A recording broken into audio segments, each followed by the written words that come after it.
Hello fence කොහොමද තියවන්නට හැමෝටම හදි විනාස්තය කියල පිළිගන්න අපේ YouTube චෑනල. ඉතින් ඔන්න අදගෙන හල්තින ටෝකියෝ රේන්ජර්ස් කියන සීරීස් එකේ පළවෙනි සීසන්නේ එපිසෝඩ් 2. ඉතින් ඔයාලා පළවෙනි එපිසෝඩ් බැලුවේ නැත්නම් දැම්ම ගිහින් පාර ඩිස්ක්‍රිප්ෂන් එකේ link එක දාලා තිනවා. එහෙනම් දැම්ම ගිහින් බලලා එන්න. එහෙනම් වැඩි කාලයක් නම් මෙන්න සුපිරි එපිසෝඩ් එකට.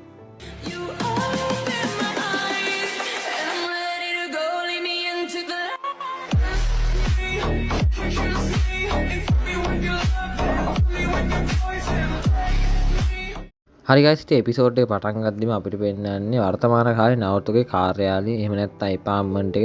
ඉතින් මේ එපාර්ට්මන්ට් එකේ නවතෝයි අපේ ටකමිචි බර කයි එක. ඒ කියන්නේ වර්තමාන නවතෝයි වර්තමාන ටකමිචි වෙන සාකච්ඡාවක තමයි ඉන්නේ.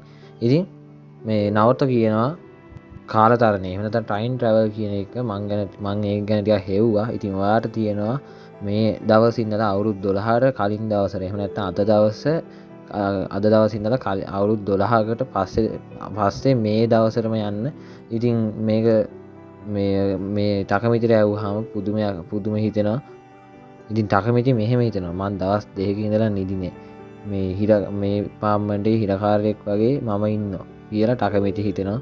ඉතින් එතකොටම නවත කියනවා ඔයාට පුළුවන් තරම් ටෝකියෝ මංජි කැල්ලිය ගැන තොරතුරු හොයාගන්න කියලා. දින 5කට කලින් ඉතින් ජූලි 1 වෙනිදා ටෝකියෝ මංජි කල්ලිය වෙනත් කල්ලියකුයි ගහ ගන්නවා. ඒ ගැටුමේ ප්‍රතිඵලයක් විදිහට මේ රථයක් එහෙම නැත්නම් වෑන් එකක් මේ කඩබිලකට ඇටැක් කරන්න පටන් ගන්නවා. ඉතින් එතනින් අපේ හිනට මැරෙනවා කියනවා මේ ටකමිටි හිතනවා. අපි දැන් කරන්න පුළුවන් හැමදේම මෙතන කරන්න ඕනේ කියලා නවතෝ කියනවා. ඔයා දැන් අවුරුදු 12ක් ආපස්සට ගිහලා ඔයාගේ ප්‍රාථමික විද්‍යාලේ එහෙම නැත්නම් ඔයගොල්ලෝ ඉස්කෝලේ කාලේට ගිහිල්ලා කෙනෙක්ව හම්බෙන්න තියෙනවා ඔයාට ටකමිචි කියනවා. ටෝමන් වල නායකයෝ දෙන්නෙක් ඉන්නවා. ඉතින් ගයිස් මේ ටෝමන් කියන්නේ ටෝකියෝ මංජි කල්ලියරම තමයි. ඉතින් මං ලේසියට ටෝමන් කියන්න. ඉතින් මැන්ජිරෝ සනෝ කිසකි ටෙටා මේ දෙන්න තමයි නායකයෝ දෙන්න. ඉතින් මේ දෙන්න කවදාවත් හම්බෙන්න නොවන තිබ්බනම් ටෝකියෝ මංජි කල්ලියක් හැදෙන්නේ නැහැ. ඒ කියන්නේ මගේ අක්කාවත් මැරෙන්නේ නැහැ. එහෙම කියලා නවතෝ කියනවා.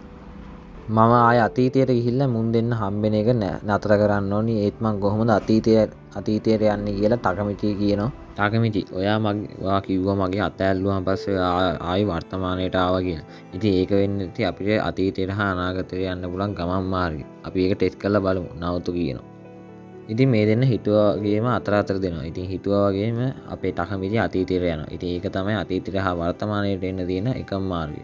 ඉතින් හැබැයි මෙයා යන්නේ නම් අමාරුම තැනකට. ඉතින් ෆයිට් ක්ලබ් එකකට තමයි මෙයා යන්නේ. ඉතින් මෙන්න ෆයිට් ක්ලබ් එකේ සටනක් අතර තමයි ටකමිචි අපේ ඉන්නේ. ඉතින් මෙයා හොඳටම ගුටි ගන්න පටන් ගන්නවා. එකපාරට හිතා ගන්න බැරි වෙනවා මෙයා කොහෙටද මේ ආවේ කියලා.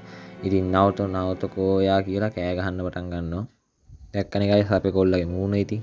ඉතින් ගයිස් ටකමිචි හිතනවා අනිවාර්යෙන්ම අවුරුදු 12කට කලින් තමයි ඒ කියන්නේ අතීතයට තමයි ඇවිල්ලා තියෙන්නේ කියලා. ඉතින් මෙතන කන පාරක් හින්ද ටකමිචිට 100ක් නැතිනවා ගයිස්. ඊට පස්සේ ඉතින් එයා හවස තමයි 100 එන්නේ. ඉතින් 100 එනකොට මෙතන මේ ෆයිට් ක්ලබ් එකේ නායකයා ඉන්නවා අපිට පෙන්නනවා සල්ලි ගණන් කර.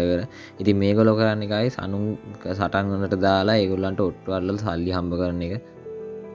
දැන් මට මතකයි මේ කියලා ටකමිචි නැගිටිනවා. ඉතින් ටකමිචි උඹ හින්දවත් පරාදුනා කියනවා මේ නායකයා. ඊට පස්සේ මේ ගෝලයෝ ටික මේ නායකයාගේ ගෝලයෝ ටික අපේ ටකමිචිට ගහන යනවා. ඉතින් රෑ වෙනකම්ම අපේ ටකමිචි කුටි කනවා. ඊට පස්සේ අපේ ටකමිචි නැගිටලා මේ බොහොම අමාරුවෙන් නැගිටිනවා. ඉතින් ගයිස් මේ ටකමිචි අහනවා මේගොල්ලන් ඔයා ඉන්නේ ටෝකියෝ මංජි කල්ලියේද මට මංජිරෝ සහ කිසකි කියන නායකයෝ දෙන්නවා හම්බෙන්න පුළුවන්ද කියලා මේ නායකයාගෙන් අහනවා. ඉතින් මේ නායකයා මේ නන්ද ගැහුවා විතරයි මලම් පයින්නවා මෙයාට. මං හිතන්නේ පරණ තරහක් වෙන්නේ නැති. ඉතින් ඊට පස්සේ මේ නායකයා පොල්ලක් අරන් අපේ ටකමිටිට දීගෙන යනවා.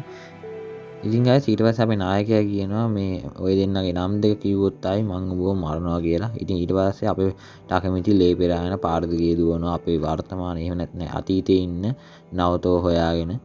ඉතින් ගයිස් මේ නවතෝගේ ගෙදර දොර ගාවටම ගිහිල්ලා මෙයාට කතා කරන්න හදනවා. හැබැයි මෙයාට හිතෙනවා මං පැනලා යනවාද හිනටව බේර ගන්න තියෙන chance එකෙන් මං පැනලා යනවාද කියලා හිත ඉන්නකොට මෙතනට හිනට එනවා.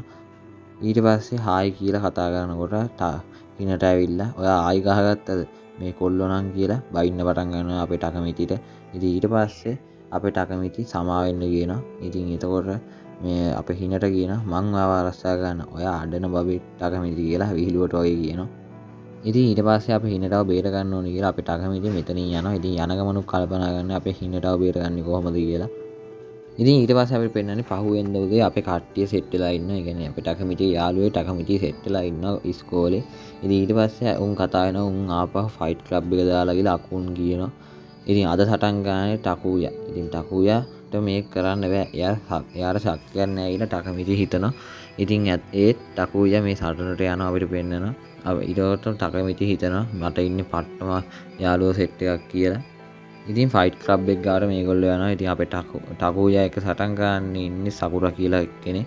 ඉතින් අපේ සෙට් එකම බයෙන් තමයි ඉන්නේ මේ අද මොකක් වෙයිද කියලා. ඉතින් ගයිස් සටන පටන් ගද්දිම කටවහපියල්ල කියලා හැමදෙනාම එකම විදිහේ තරඟ දැකලා එපා වෙලා නැද්ද කියලා එනවා මෙතනට අපේ ටකමිටි එන ගැම්මේ. ඉතින් හැමෝටම පුදුමයි. ඒ වගේම අපේ යාළුවෝ සෙට් එකට මාරම් පුදුමයි අපේ ටකමිටි කොහොමද මෙහෙම කියන්නේ කියලා. ඉතින් ගයිස් අපේ ටකමිටි මෙතනදී කියනවා අපි බලමු එහෙනම් රජුට එළිව වහල සටන. ඉතින් අපේ හැම යාළුවන්ට මාරම් පුදුමයි ටකමිටිද මේ ඉන්නෙත් කියලා. ඉතින් මාත් එක්ක සටන් ගන්න කියලා අපේ ටකමිටි අර නායකයාට කියනවා. ඉතින් මං අතීතේ වෙනස් කරන්න ඕනේ. ඒ වගේම මේ අපේ හිනටව බේර ගන්නවා කියලා ටකමිටි හිතනවා. මම පැනල් දුවලා ඉවරයි කියනකොට මේ එපිසෝඩ් එක මෙතන ඉවර වෙනවා. හරි ගයිස් ඉතින් ඊළඟ එපිසෝඩ් එකෙන් අපි වහල්ලාට එළෙවේ රජු අතර සාහිත්‍ය තමයි බලන් දින්නේ. ඉතින් මේ එපිසෝඩ් එක හොඳයි නම් පහලින් කමෙන්ට් එකක් දාන්න. ඒ වගේම අපේ channel එක subscribe කරන්න අමතක කරන්න එපා. ඒ වගේම මං හිතුවා ඔයාලන්ට අසියන් එපිසෝඩ් ස්ටෙල් කියන channel එකේ කාසලේනියා කියන සුපිරිම ඇනිමේ රිවිව් කරන්න. ඉතින් ඒ channel එක subscribe කරන්න අමතක කරන්න එපා. පහළ description එකේ ඒ channel එකේ link ඇති. එහෙනම් අදට මං ගිහින් එන්න හැමෝටම හරිගතෝ සයිමස්.